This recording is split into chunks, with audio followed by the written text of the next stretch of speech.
Hearing King Prataparudra's determination, Sarvabhauma Bhattacharya became thoughtful. Indeed, he was very much astonished to see the king's determination. So I want to read previous two verses so we have relevance. Why? What is he astonished about, and why is he astonished? So this is verse 48. Maharaj Prataparudra continued, if Sri Chaitanya Mahaprabhu is determined not to see me, then I am determined to give up my life if I do not see him. Text 49. If I do not receive Sri Chaitanya Mahaprabhu's mercy, my body and my kingdom are certainly useless. And now today's verse in context. Hearing King Prataparudra's determination, Sarvabhauma Bhattacharya became thoughtful. Indeed, he was very much astonished to see the king's determination. Purport. Sarvabhauma Bhattacharya was astonished because such determination is not possible for a worldly man attached to material enjoyment. The king certainly had ample opportunity for material enjoyment, but he was thinking that his kingdom and everything else was useless if he could not see Sri Chaitanya Mahaprabhu. This is certainly sufficient cause for astonishment. In Srimad Bhagavatam, it is stated that bhakti, devotional service, must be unconditional. No material impediments can actually check the advancement of devotional service, be it executed by a common man or a king. In any case, devotional service rendered to the Lord is always complete, despite the devotee's material position. Devotional service is so exalted that it can be executed by anyone in any position. One must simply be drita vrata, fully determined. Srila Prabhupada ki jai. Hare Krishna. Mukam karoti vachalam pangulangayate giram yakrapatamaham bande. Sri Guru Dinatarina. Vanchakalpaturubhyascha krapasindhubhya. Patitanam pavanebhyo vaishnavebhyo namo namaha. It's always nice to be here with you, enthusiastic devotees.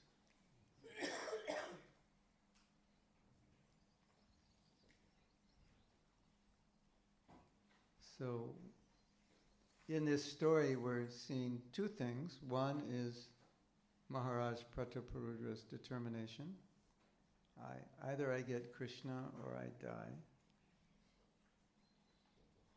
And the astonishment, as said in this verse, vismita means astonished. Why is it astonishing? Because he's a king, and you don't expect a king to have that kind of determination, because he's surrounded by material opulence. And generally, when you're surrounded by material opulence and you live like a king, you would not feel this way. So, and then Prabhupada picks up on this point and says, well, it doesn't matter. So, my dear devotees, have you ever blamed a situation on your lack of advancement? That never happens to you, right? Remember this story if you do, because Prabhupada is making the point that I would say the point Prabhupada's making is if you blame it on your circumstance, you must not be very determined. Right? I mean, we could make that conclusion from this, yes? And if you're determined, no circumstance will stop you.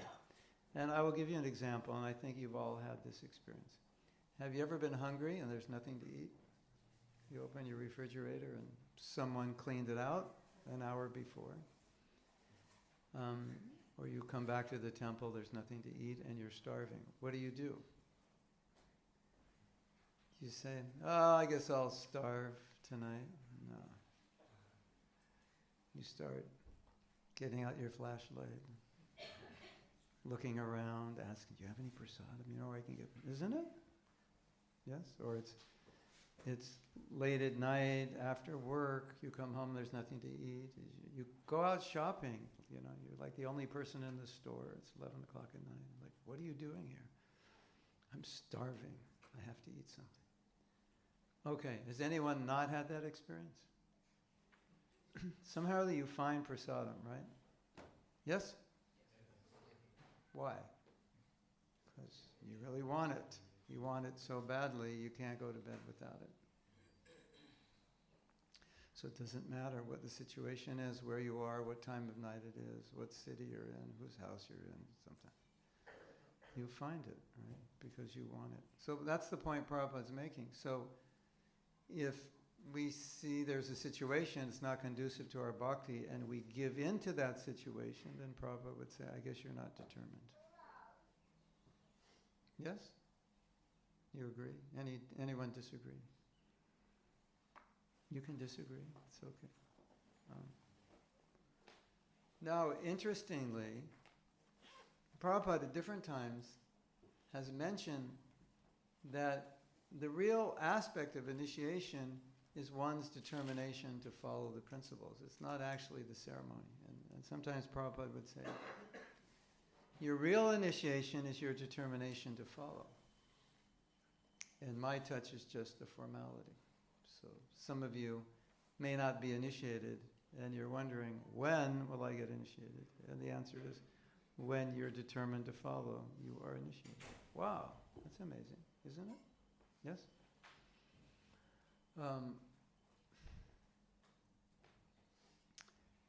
And we have some example, either aside from Maharaj Prataparudra, who's such a good example. I have. Is it hot?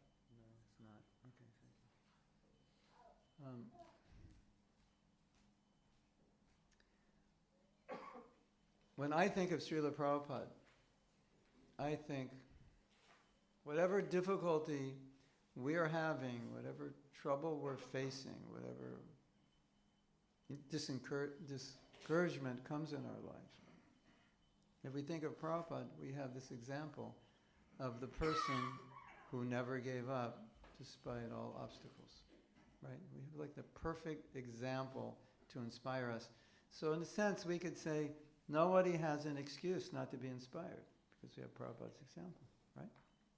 So, one time, a devotee was very discouraged because of how she was being treated by the men. And she wanted to give up. And she went to Prabhupada and said, I quit.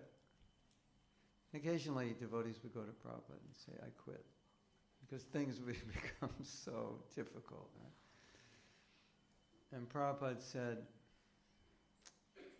you have no right to quit. If anyone has a right to quit, it's me. And then Prabhupada went on to explain, like, all the reasons he could give as justification to quit. He came alone, no support from anyone. Not only did he not get support, as we know, some of his godbrothers were critical of him. It's one thing not to get support, that's bad enough. Here's the mission, Prabhupada wants this, and it's falling on deaf ears. But some people don't want him to be successful or criticizing him for the way he's establishing Krishna consciousness. It's pretty discouraging, isn't it? And nobody came to help. Out of thousands and thousands of disciples of Srila Bhaktisiddhanta, nobody came to help. Pretty discouraging. What do you think? Would you be discouraged? Maybe. Yes. So Prabhupada said, I'm the only one who has the right to be discouraged. And he said, I'm not discouraged. I never allow myself to become discouraged. And I think this is really important because discouragement, like we can have, everything can be lined up to be discouraged. You have all the reasons to be discouraged. And we have Prabhupada's example. Here's all the reasons. But I wouldn't allow myself to become discouraged. Do you ever have reasons to become discouraged? Yes? Yeah, we all do. I mean, just our mind is enough reason, right? What our mind generates, what's in our heart, it can be discouraging, isn't it? Like, And often we become discouraged just by seeing how far we are from Krishna, how slow we're moving, how anarthas are still there that we thought we had overcome. It's discouraging. And so, using Prabhupada's example, I never allowed myself to become discouraged. This is really important. You can do this experiment. I don't recommend it, but you can do it. But you can, don't do it, just imagine doing it, or maybe you have experience of this. This is how to become discouraged. One easy step. Would you like to learn? Meditate on something that discourages you. Meditate on something that bothers you. Meditate on something you don't like. Meditate on something that upsets you. And meditate on it long enough, and I will guarantee you will become discouraged. Anyone have that experience? Think about it, talk about it, write about it, Facebook, Instagram about it. Just keep talking, thinking about it. The more you meditate on it, you'll hit a point where you just become discouraged. I'm fed up. Yes? So we have a story. This took place in India during the establishment of the Juhu temple. And we had to get a permit to build the temple there, but the man who sold us the land, Mr. Nair, was in cahoots with the people who would give the permit, and he didn't want us to get the permit. Because if we didn't get the permit, we couldn't build the temple, and if we couldn't build the temple, then the land would go back to him, and we would lose our money. So that was his plan. As I understand, our lawyers were being paid off by him and were working against us. So you were there, Yadubran? Is that correct, or did I, more or less? That's what I heard. Yeah. So devotees didn't know this, so they were going down to, Prabhupada wanted them to go every day and get the permits. So in India, you might think it's just bureaucracy. It's just taking you along, go to this office, get this stamp, then see him. And he's not in his office, come back later, you come back later. Oh, he went to Calcutta, he'll be back next month. That could be normal. So they didn't really know what was going on. So you could imagine, you spend all day in Mumbai in the hot weather, going office to office and getting told, just wait here, just sit here. And you're sitting and nothing's happening. Go to his office, he'll say, sorry, I can't help you. Go to it must have been that way. Or you'll need this and that to get and you bring this and that back and it's not happening. So this one devotee tells a story that when he came back one night, he was so discouraged that during the Sandhya Arti, it was every night in those days, all the devotees went to Sandhya Arti. So during that Sandhya Arti, he was sitting down just like looking at the floor. And Prabhupada was there and Prabhupada saw him. You could imagine, just going every day, nothing's happening. Just sitting like that. Discouraged and miserable. And in the Bhagavad Gita class, Prabhupada said, you should dance in the kirtan even if you don't get the municipal permit. So, Prabhupada was observing.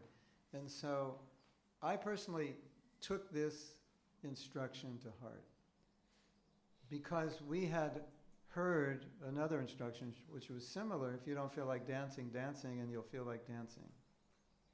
So I always thought that was such a valuable instruction.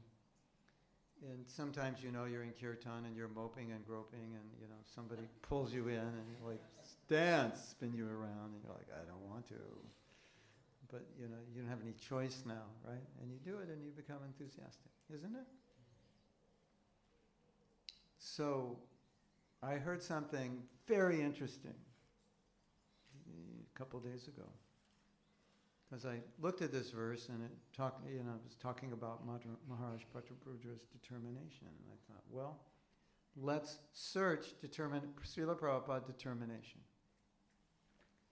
And Prabhupada said something very interesting, which I want to talk about. he quoted the verse, Utsaha Nishtayad Dharyat. Utsaha means enthusiasm, Nishtayad, patience, Dharyat, and determination. Driti means determination. And in this verse, Dridha Vrata, Prabhupada refers to.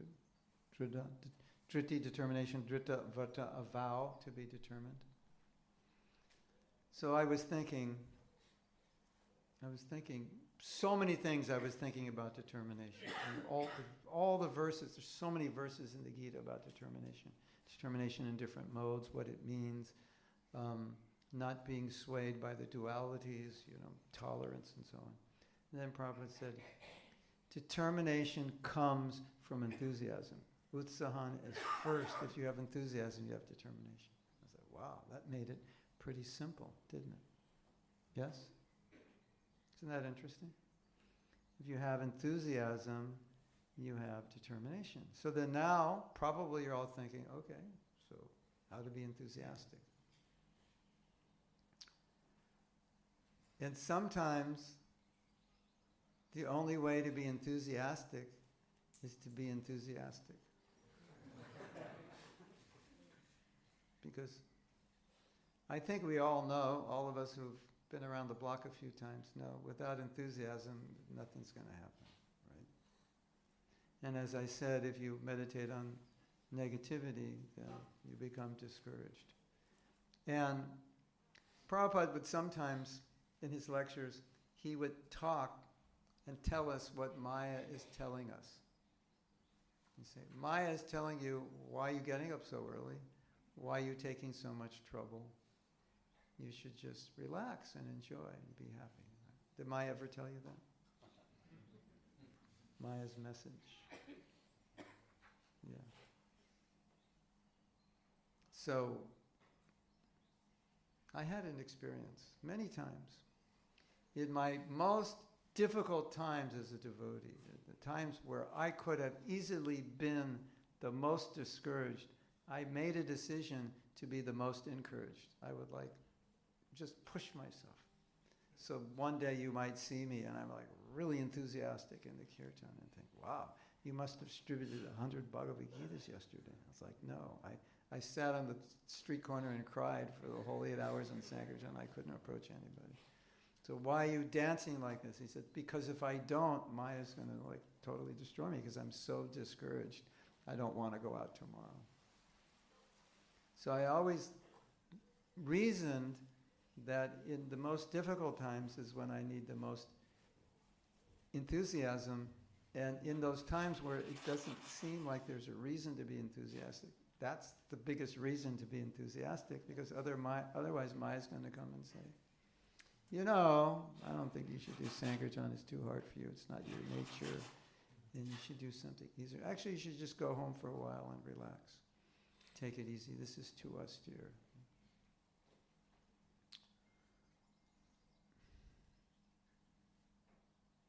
So, my big message in this class today is we all can contemplate how to remain enthusiastic, because if we're enthusiastic, then Prabhupada said, determination will be a byproduct automatically.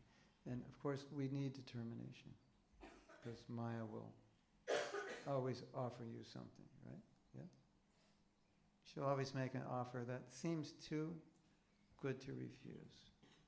But if you're enthusiastic, then you're good. And one thing that Prabhupada told me is at one point I was doing a lot of traveling and encouraging Sankirtan devotees. So I wrote Prabhupada to explain what I was doing and gave him some Sankirtan scores that makes him happy, and said I'm enthusing the Sankirtan devotees. And Prabhupada was very happy. And he gave a secret of how to be enthusiastic, another secret. He said, by enthusing the devotees, you become enthused. So, this is a total fake it till you make it. Maybe you're not even enthusiastic about something and you go, Jai Prabhu, Sankirtan, we're going out tonight. And you don't want to go out, it's cold, and you're tired.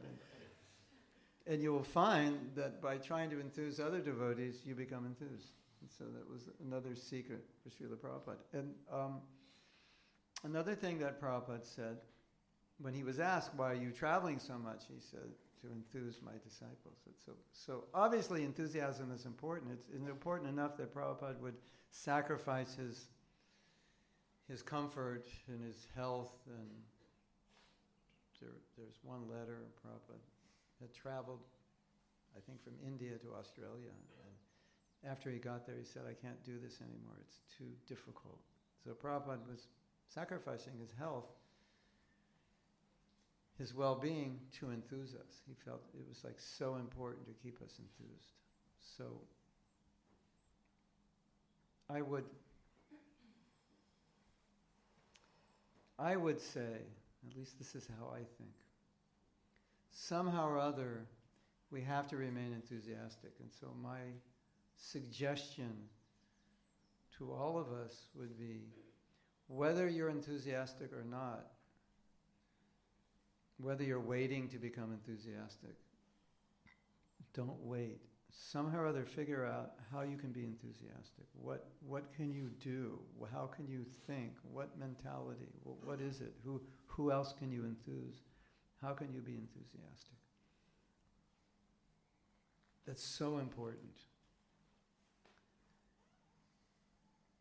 And often we find that your enthusiasm often exists within a particular service. And you may not even know what that service is, but it's something that you feel so inspired by, that you feel like you could do this every day, all day. And you're naturally enthused. If you can find a service like that, what a blessing, isn't it? You don't have to create enthusiasm. You wake up thinking, yes. I often tell devotees, when they ask me, well, how do you get up early? And I say, do you like to chant japa? And they say, no. I say, then why would you want to get up early? Because that's the first thing you're going to do when you get up. So we always procrastinate, isn't it? That we procrastinate on things we don't like doing. I'll do it later. So why would you want to get up for something that you want to do later? Or you don't even want to do and you would procrastinate? You wouldn't.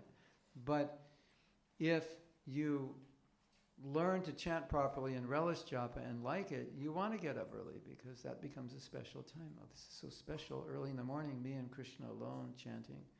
So when it's time to get up and you're like contemplating, should I actually get up?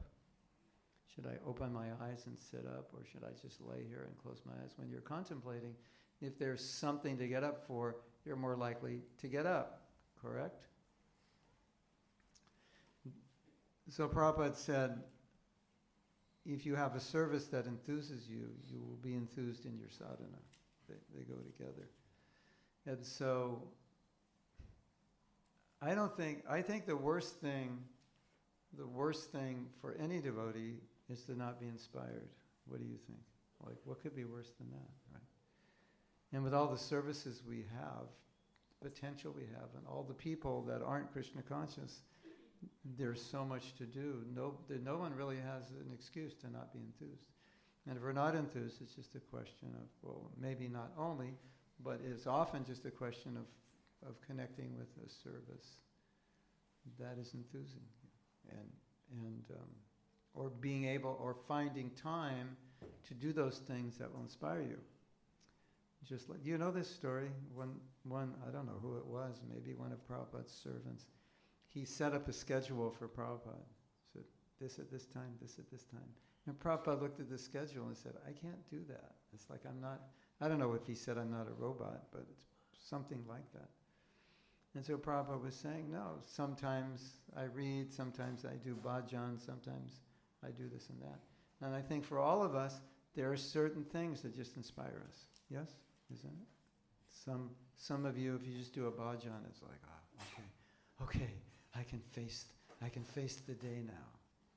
Isn't it? Or some of you learn a shloka, or some of you read Prabhupada's books, or some of you do deity worship, or some of you play mridanga, do kirtan. It's like, okay, I'm okay now. And you will even see in your own life, when that's lacking, you become morose. even though you chanted good rounds and this and that, but there's something that's so important for you. If you don't do it, you become morose. Any of you have that experience?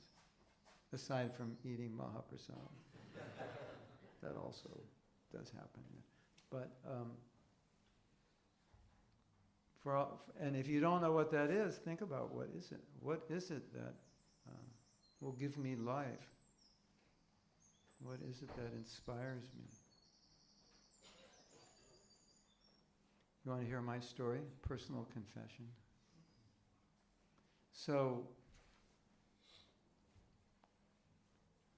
I don't like, I very much like to teach, and I like to go out and meet people and introduce them to Krishna. I don't really like to stay back and manage things. I could do it, but I never really liked it. It always was like, it's like, okay, I'll do it. And so, anybody who could manage and is willing to do it usually gets a job as a manager, because we always need managers. And so there was always a need for managers, and I was submissive, so I got exploited. Don't be too submissive. You might get exploited. So I was only kidding, yeah, but I was agreeable.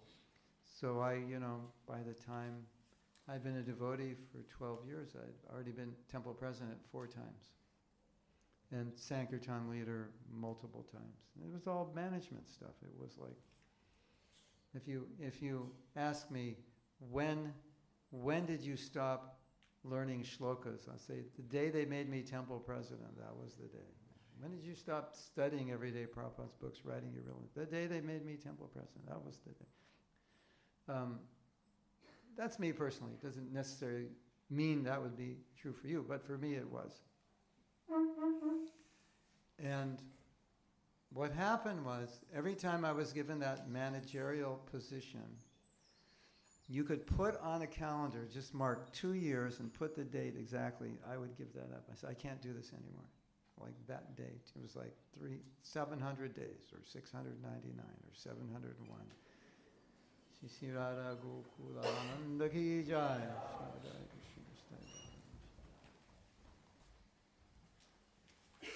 So, I'm like serious. It's like, I cannot remember a service in management that for me lasted more than 2 years. On that 700th day, you couldn't get me out of bed. It's like, that's it, I can't do this, right? And this went on, year, 2 years, 2 years, 2 years, 2 years. It went on until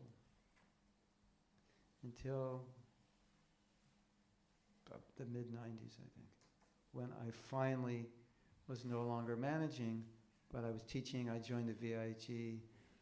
I was teaching. And when I was managing the Sankirtan party, this wasn't like the 70s, I was managing a big Sankirtan party in Los Angeles. And I used to sit in my office and dream about teaching in Mayapur. That's where my mind was, even though I was, Prabhupada said managing Sankirtan is like such a precious service, and it was wonderful. But my mind was in Mayapur dreaming how I would be teaching. And so it was only when I started teaching that I became steady. And so since 1996 I went to VIG, and how many years is that? Almost 30, right? I've done the same thing for 30 years. Isn't that interesting? Now, there's another story about a devotee. I heard this story. He went to Mayapur for the first time, and when he saw Mayapur, he just was like, wow, I would love to manage this place. And somebody heard him say that and went to Prabhupada and said, this devotee would like to manage this place. And Prabhupada called him in and said, would you like to manage? But just to show the difference in nature. Like it's not like my position was not wrong or right, his position was not wrong or right, but everybody has their nature. So when I see Mayapur, I'm like, I'm so happy I don't have to manage this place. Just put me on the class schedule, or Give me a hall, I'll do a seminar. I can do a seminar retreat all day. I can go. People say, aren't you tired? We started at like 5 a.m., we finished at 9. Aren't you tired? No, I'm just getting warmed up. I love this. Right? So when you love something, obviously you get energy. When you don't, it drains your energy. So I see Mayapur like, thank God I don't have to manage this. I would never. I made a vow, actually. After my last stint as temple president, I made a vow that I would never manage a temple again. It's probably one of the only vows I've kept very strictly and never broke. I got close to breaking it, but it was just a realization that if I engage in my nature, then I'll naturally be enthusiastic. So Prabhupada's saying enthusiasm is the source of your determination, and so it makes it so much easier, doesn't it? And you find what inspires you. You're inspired to get that prasadam when you're hungry. You find it. It doesn't matter, right? Somehow or other, you find it. That's the consequence of enthusiasm. Maharaj Prataparudra, he's very enthusiastic to meet Mahaprabhu. Dhruva Maharaj, very enthusiastic. So if we don't find what we're enthused about, it makes it very difficult. I have another story. It's a really interesting story. Would you like to hear it? It's quite, it's a good story to ponder. So there was a godbrother of ours who's no longer with us. His name is Prajapati, and Prajapati is an actor. And there was a acting troupe called the Vaikuntha Players, and Prabhupada liked them so much, he sponsored them to travel around the world. And Prajapati was part of this. His wife was part of this. Prajapati is an actor. And if you ever met Prajapati, he's an actor off stage and an actor on stage, right? Isn't it? Srila Prabhupada, it says in the Bhagavad Gita, that's how he talks. Like, he's like doing Hamlet, like 24/7. So, and he has to act. So he lives in Dallas, and I spent some years in Dallas, and my wife and I were walking in a park a few blocks from the temple, and there's there's a theater, an outdoor theater. Those outdoor theaters with the big cement back, so the sound just, and Hamlet's going on, or Macbeth or something, and we hear a voice, to be or not to be, and I'm like, wow, that sounds like Prajapati, and we're listening, and we're like, that's Prajapati doing whatever, Hamlet, Macbeth, or whatever. And I turned to my wife and I said, isn't that interesting? Because he was trying to do drama at the temple, but there was nobody to do drama with. And so because it's his nature, he has to do it. And so, like Krishna says, you can't repress your nature. It's your nature. You will do it somehow or other. So because he couldn't do it for Krishna, he had to do it anyway. It's his nature. Isn't that interesting? So some devotees say, I don't know what my nature is, but I think maybe you know what it is, but you're afraid to admit it. I don't know. I always think, how could you not know your nature? It's like, how's that possible? And if you don't know your nature, ask your mother. What did I like to do when I was a kid? She'll tell you what your nature is. But there's a letter. It's really, really interesting.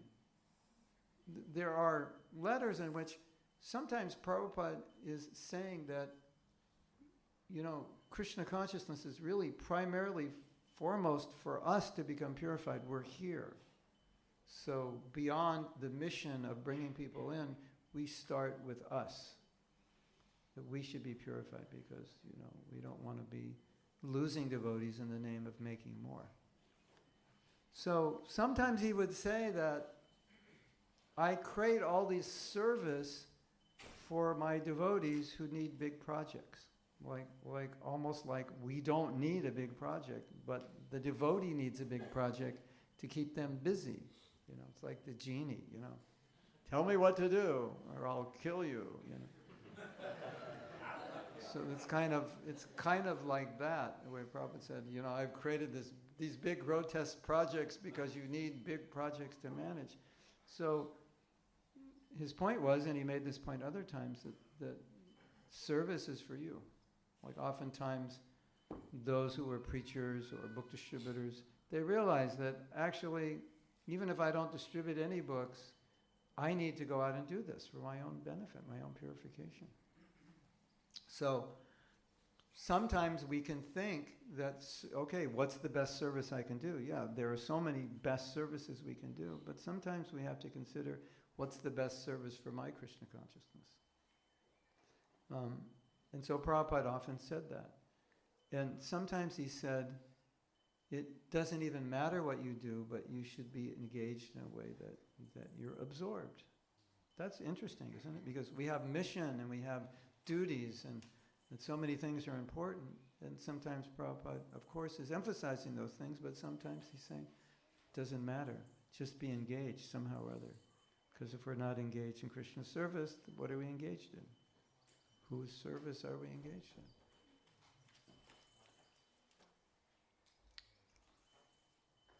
I had a funny conversation with once. Badahari was at my house and our neighbor was there and we were talking. Our neighbor is a musician. Of course, Badahari is a musician. And Badahari has a recording studio. I have a recording studio. And our neighbor had a recording studio.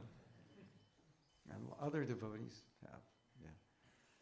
So we're talking and Badahari's saying, yeah, I tried to hold off, my tendency to do music and compose. I held that off for many years, but when technology advanced to a certain point, I couldn't not do it. And I said, exactly the same thing happened to me. And the other devotee said, exactly the same thing happened to me. It's our nature. We couldn't stop. We couldn't stop doing it. And I often think of Satsarup Maharaj, who's written, who knows how many books he's written? 100 or something? He's always writing. And so, if Prabhupada told Satsarup, please do not write, what do you think would happen? He probably would not even be alive today if he couldn't do that. Seriously. And they say, often, when people retire and they have nothing to do, their health declines. And so you stay active after you retire. There was a devotee who was also a musician, and she became a temple president. And she became ill. And she went to an Ayurvedic doctor, and he said, the reason you're ill is because you stopped doing music. Wow. Isn't that interesting? So, of course, we want to surrender, we want to do the needful. At the same time, there are certain things that give us life, and if we deny that to ourselves, it's not good for us, it's not intelligent. And those things that give us life can be very simple, very, very simple. But they're very, very important. So, the message is, somehow or other, we need to be enthusiastic. And from that enthusiasm, determination will come. The last thing I want to say is that we were talking about initiation. And really initiation, the way I've always seen initiation, is the devotee committing to their guru and to the deities and the Vaishnavas that in this life, I will go back to Godhead. I will do whatever is necessary. I will not stop short of giving my best to become a pure devotee. That's what it means to be initiated. Like I'm making that determination. Because that's Prabhupada's his whole context of initiation is determination. I'm making that this life, I will dedicate myself to Krishna consciousness. And so we all need to be thinking how to be in this mentality 24/7 that my life is solely dedicated to perfecting it. And last night we were talking, Gopal and I, about getting old. Have you noticed you're getting older? Have any of you noticed that?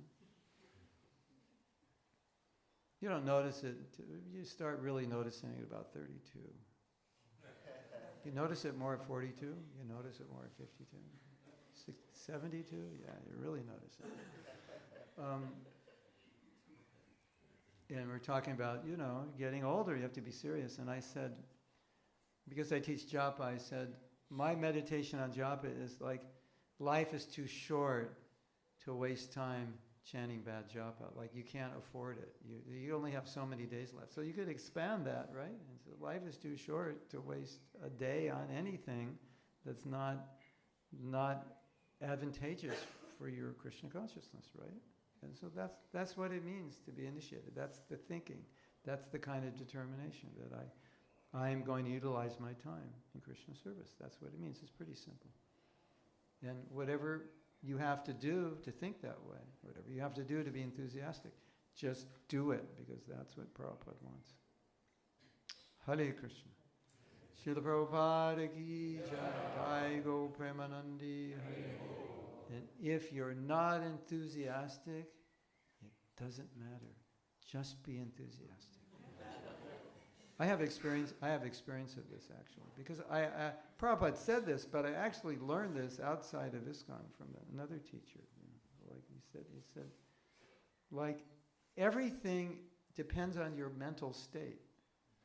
So why would you want to have a mental state that is not enthusiastic and positive? It doesn't make any sense, because you can't achieve what you want to achieve unless you're positive. So he was always saying, put yourself in a positive state, even physiologically. You just stand up straight and just go, yes! You know, it's time for Sankirtan, and your immediate response is, oh my God. Where's the nearest bed? You ever have that experience? You ever have that experience? When there's something you don't want to do and someone says it's time to do it, you get tired? Start yawning? Yeah. So I learned, when that starts to set in, just switch it. Yes, Sankirtan, Kijai, I can't wait, let's go. And you think, you might think, that is so artificial and so you're so Vaidhi Bhakti, Prabhu, that's so artificial. You're just forcing yourself. It's not Raganuga. But it actually makes you Raganuga when you do that, believe it or not. And if you don't believe me, just try it.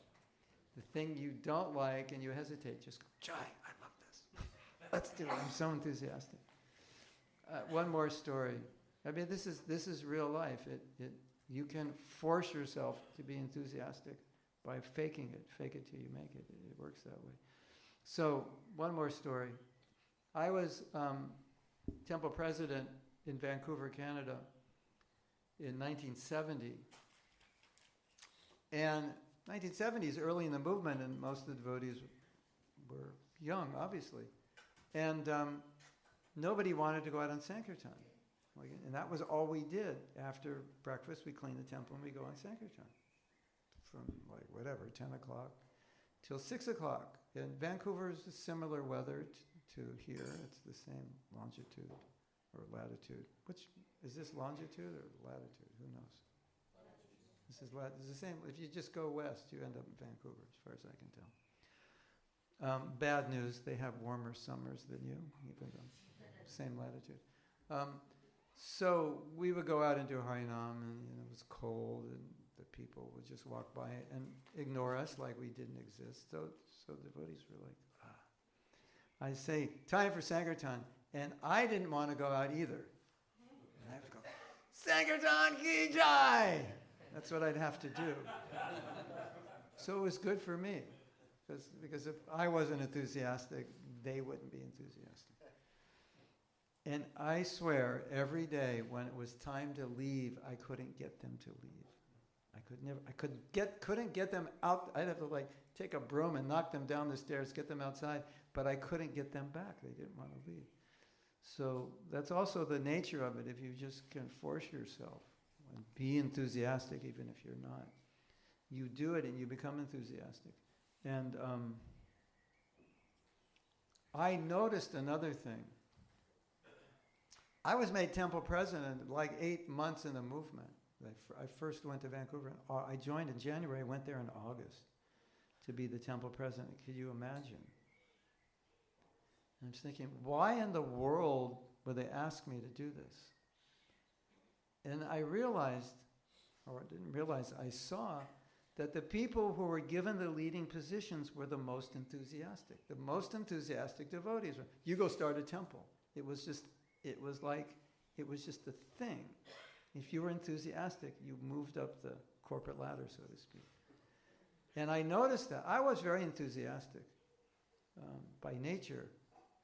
And I noticed that. This is really interesting. The most enthusiastic devotees become the leaders because they enthuse others. And really, we're all meant to be leaders by enthusing others, right? And so that's something to take on board, that you just kind of, you become a leader naturally when you're enthusing others. That's what a leader is meant to do. Okay, so I think I've ended. We'll see. But we have time for questions and comments, right? Yes. Yes.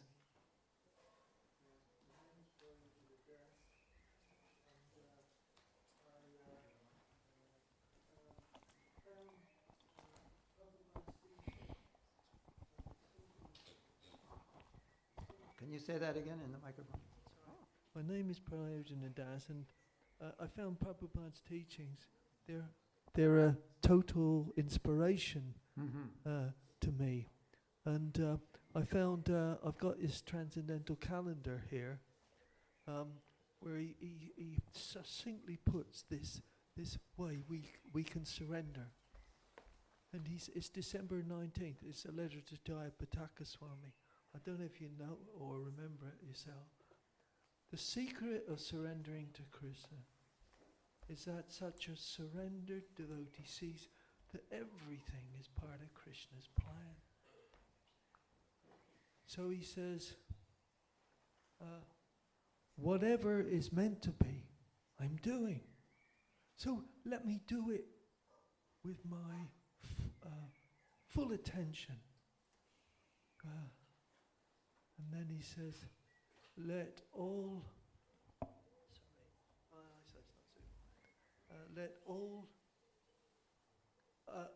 let me become absorbed in such a service, never mind what it is. And it is, let all other considerations be forgotten, and only my only pleasure is Krishna's alone pleasure is my motive. So he just says, yes, just to be dedicated, desire me, and absorb yourself in whatever you're doing, and we just want to please Krishna, not ourselves. That's surrendering. Thank you. You're an example of that. I was so inspired when I come here and see you cleaning the temple. Because a senior devotee doing a menial service. It's such a good example. Thank you. Hare Krishna. Yes.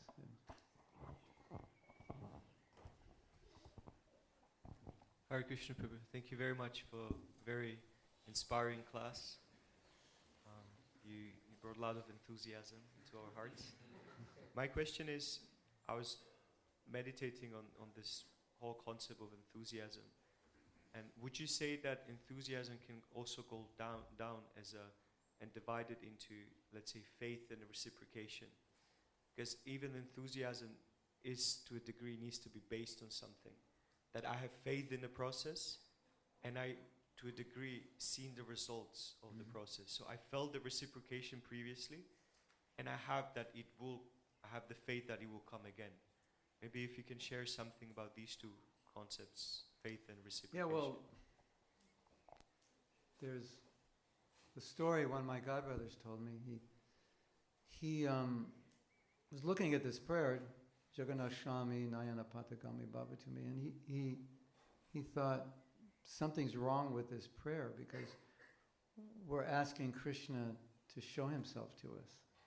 And we always heard, Srila Bhaktisiddhanta said, you should show yourself to Krishna. He should want to see you because of your service. And now this prayer is saying, please reveal yourself to me. And so the devotee asked Prabhupada, is this wrong? And Prabhupada said, no. And Prabhupada's answer was, unless Krishna reveals himself to you, how will you continue in your bhakti? So it's like you're saying, unless there's some realization that Krishna's there. So the mood of the devotee asking, reveal yourself to me, he's only asking that to be inspired. Like sometimes we're chanting, say, Krishna, please reveal yourself in your holy name. Not because I want to sit and enjoy the holy name, but because I want to realize your presence, which will help me be a better devotee, a better servant. So what you say is correct, and anything that we want from Krishna, if we want it to better serve him, then it's fine. Then it's true, realization is important. I wouldn't say it's important, I would say it's necessary, because if we don't realize Krishna's present in the service and the name, in the deity and so forth, then what are we serving? We're serving an idol. We're serving a material sound. It doesn't work. So it's a natural desire. Krishna, reveal yourself. And we need that. But at the same time, if we execute devotional service properly, it comes, realization comes, the experience, because Krishna wants to give that. There's a story, one man asked Prabhupada, Srila Prabhupada, can you see Krishna? He was a guest. And Prabhupada said, yes, can you see Krishna? And the man said, no. And there was a devotee there, Mula Prakriti. And Prabhupada said to her, can you see Krishna? She said, no, Prabhupada, I can't see Krishna, but I want to see Krishna. And Prabhupada said, and I want to show you Krishna. So Prabhupada wants to show us Krishna. Krishna wants to show himself to us. There's only one problem. It's our lack of purity, or maybe our lack of desire. So if you want to see Krishna and you execute the process, and you have that desire, it's not a bad desire, it's actually necessary. There's a really interesting story. Thakur Haridas was praying to Mahaprabhu for a taste for the holy name. Like Thakur Haridas is praying for a taste. But taste can mean many things. But it's similar to what we're discussing. Please, reveal yourself. Because, as Prabhupada said, if Krishna, you don't reveal yourself, how can I go on? And so what I would also say in that equation, your enthusiasm is a catalyst for Krishna to reciprocate. Especially enthusiasm when you're not enthusiastic. Because I'm going to go on enthusiastically even if I don't feel it. And I'm going to act against how I feel sometimes because it's the right thing to do. And feelings are, you can't always control feelings, but you can control how you act. So that's important. So a lot of times we don't feel enthusiastic. And someone might say, well, if you don't feel it, how can you act that way? Well, look at Bhagavad Gita. Arjuna didn't feel like fighting. And Krishna's saying you should fight even though you don't feel like it. And this is why. So he's not denying Arjuna, that you don't feel this way. He acknowledged this is how you feel. But you need to rise to a level where no matter what you feel, you can go on. So Arjuna lost his son on the battlefield of Kurukshetra, and so did Dronacharya. And Dronacharya gave up, and Arjuna didn't. So Prabhupada said, Arjuna is a pure devotee because he was overcome with lamentation by the loss of his son, but he didn't give up his duty. Dronacharya did. And so when we're more advanced in Krishna consciousness, we'll remain enthusiastic despite whatever happens. And that's why Krishna's saying, don't fluctuate in happiness and distress, loss, and like that. Naturally, if you're successful, you're happy. Naturally, if you fail, you're unhappy. But be steady. Like, how are you going to be determined to be steady? You have to be tolerant. You have to tolerate your own emotions sometimes and not give in to them. Not that they're not there, not that you don't experience them, but feeling your emotion and giving into it are two different things. So I think that's important. And that example of Arjuna is like perfect, isn't it? Prabhupada said a man said to Prabhupada, Arjuna was not a pure devotee because he was lamenting that his son had died. And Prabhupada said, it is natural if your son dies, you will lament. But he didn't give up his fight. that means he's a pure devotee. Wow. Nice, huh? So yes, if we remain enthusiastic, you want faith, you want reciprocation, so what are you doing so Krishna will reciprocate with you? You do some austerity, you make some sacrifice, you get reciprocation. You take it easy and you don't. So, you know that from experience, right? It's Nirjala Ekadasi. Jai! I love Nirjala Ekadasi. It's my favorite day.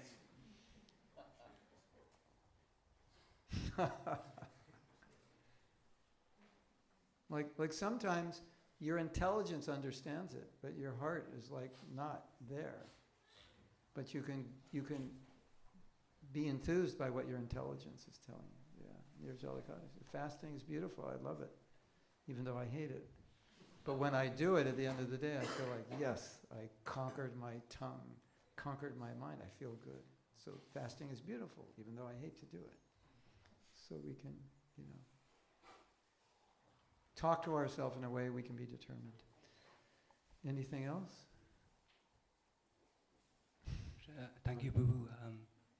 I have a question about, in terms of enthusiasm, Okay. would it come from knowledge, in terms of the items of knowledge Mm-hmm. in the Bhagavad Gita, to destroy with the shining lamp of knowledge?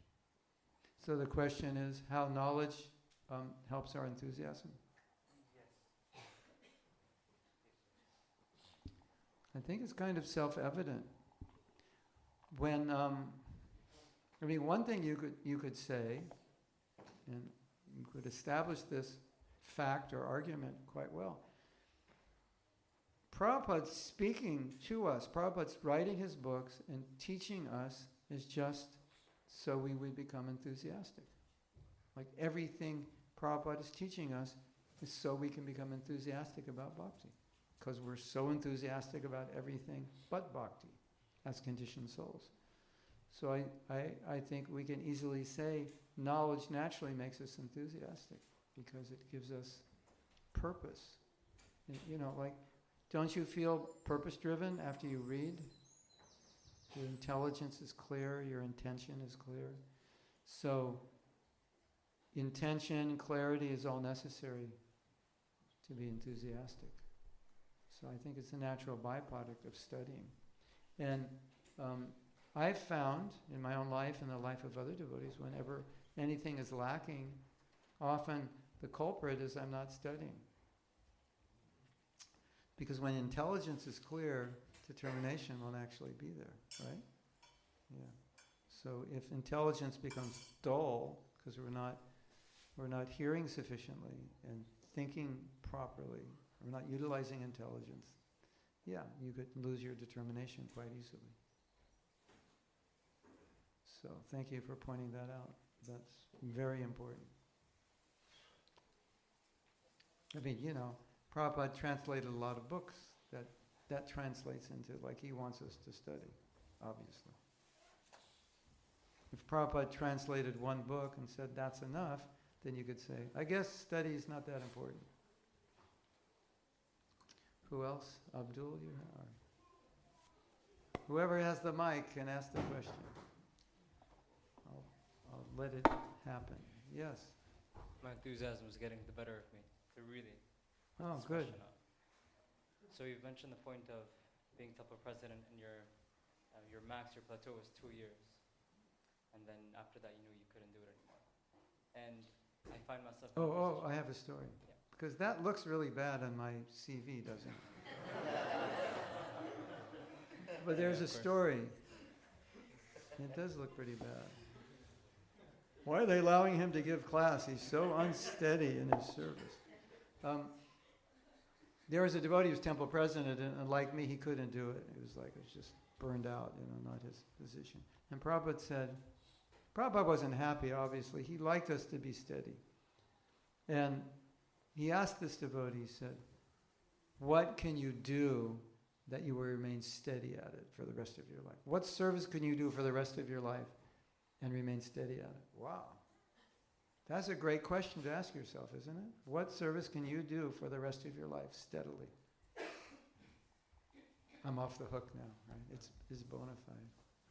Yes, okay, go ahead. All glories to your service, Maharaj. All glories to your services. Even if you had a 2-year plateau at the time. So I find myself in a position when I'm taking up services that are not particularly fun for me to not have a point to push back. Because we're told that we should surrender Mm-hmm. to, Especially if you live in a temple.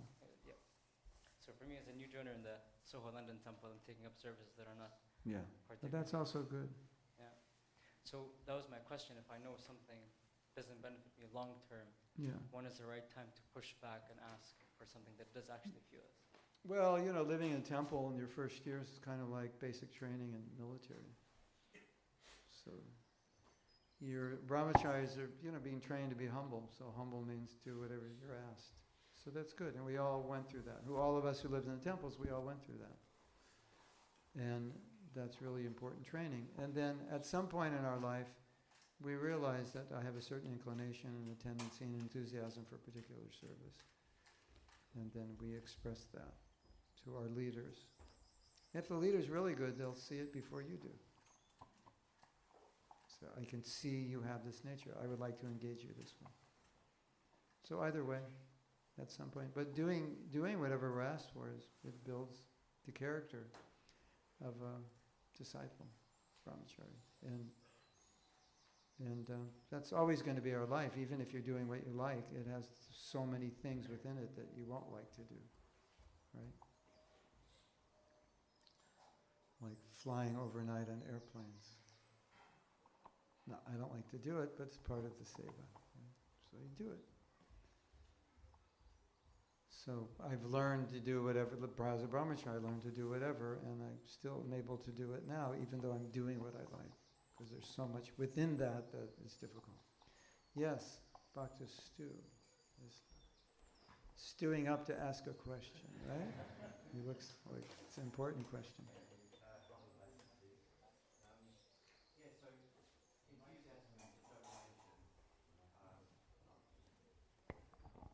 Okay.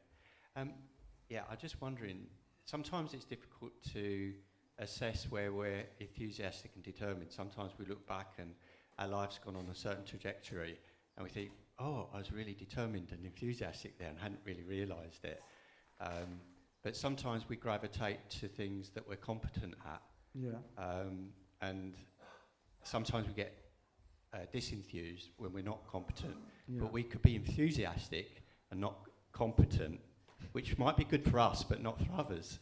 So I'm just wondering if, there's certain... Yeah. I think that same question. What can you do? What service could you do for the rest of your life? I think that's such a good question, isn't it? Yeah.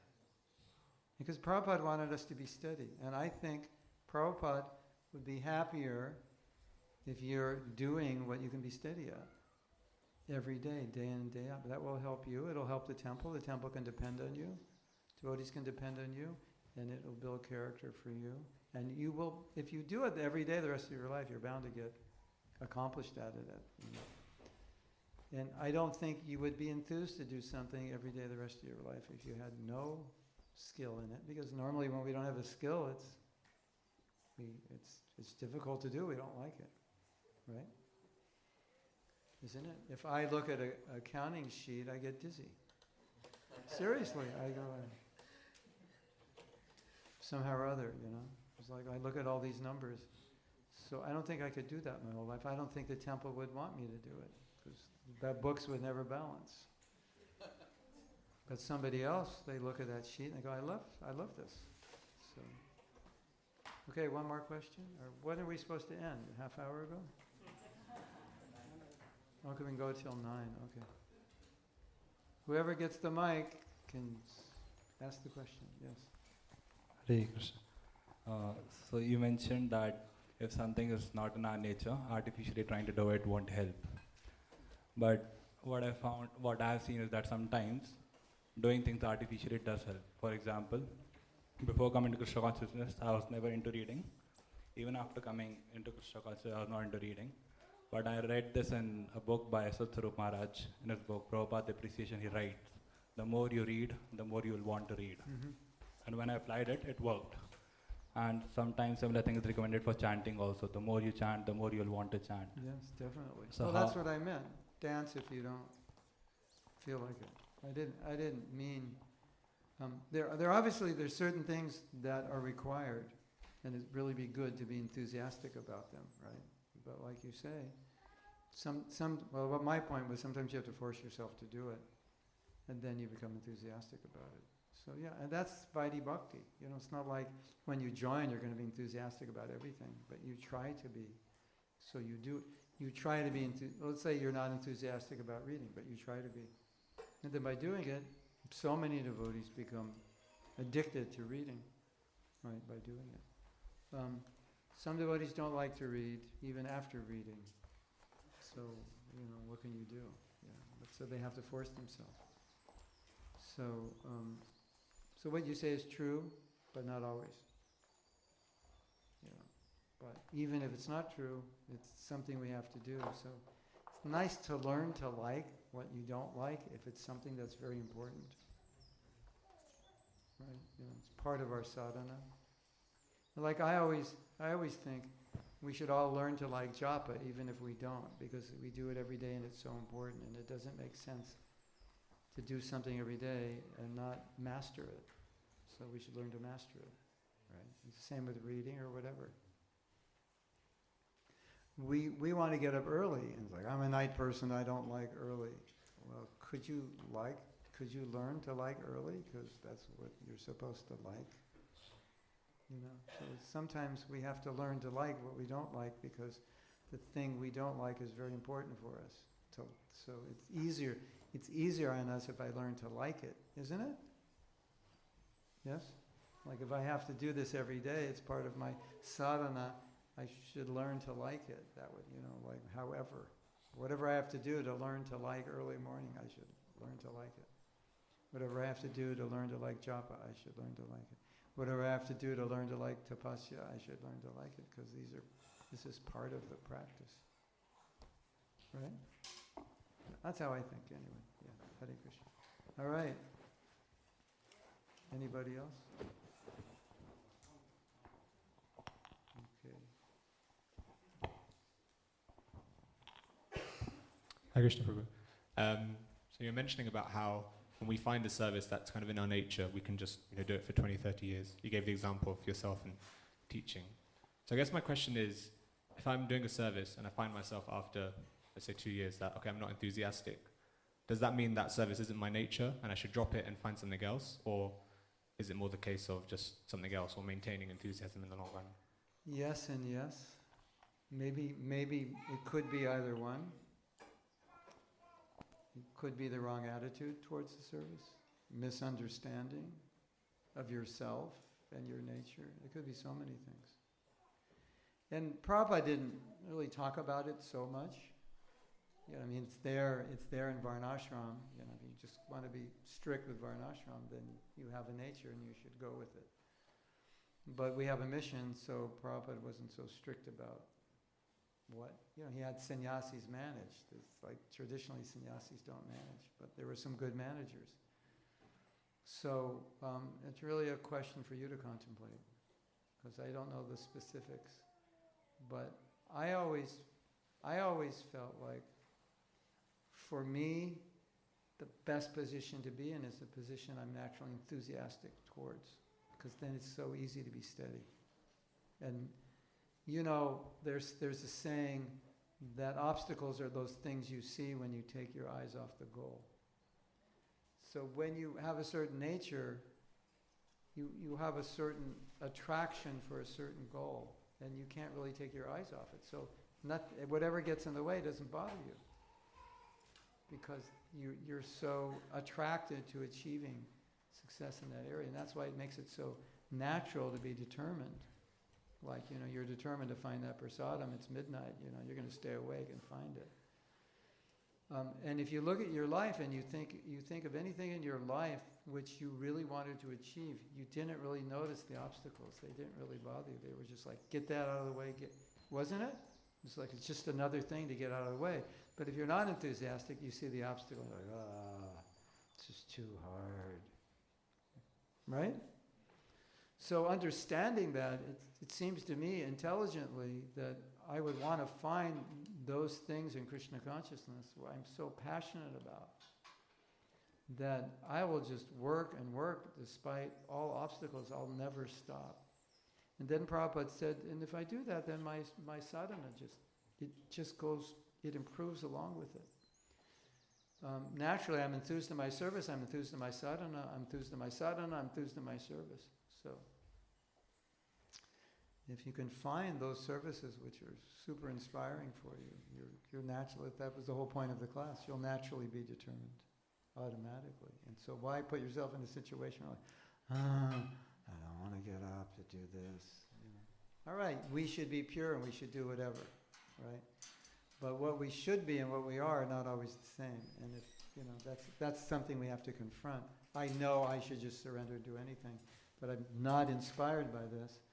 And I'm losing enthusiasm, I'm losing my sadhana is suffering and so forth. So in the name of surrender, I'm not very Krishna conscious now. In the name of not surrender, I find a service and I'm more Krishna conscious. So it's not always black and white. Have you ever seen someone so surrendered that they leave ISKCON?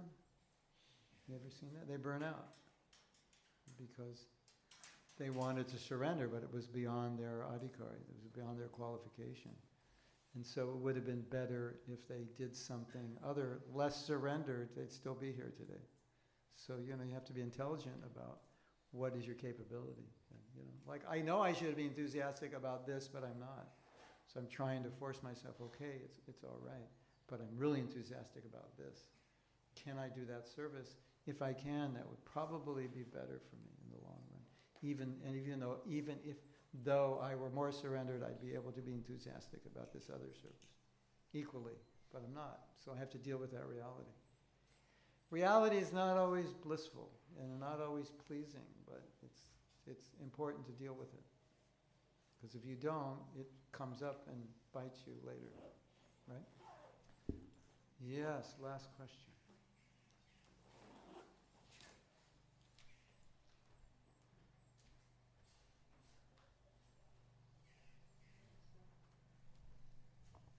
Hare Krishna, thank you so much, Prabhu, for the class. So I wanted to ask, sometimes we want to surrender more, and because you mentioned that sometimes it may be risky, because it may be not necessarily, it may be beyond our adhikar, like you mentioned. So how do we know? Because sometimes we have that desire, I wish I could surrender more to that service, but also I know that it creates bit of disturbance for my mind because of some certain circumstances. So how do we know? How do we know how surrendered we are? On a scale of 1 to 10.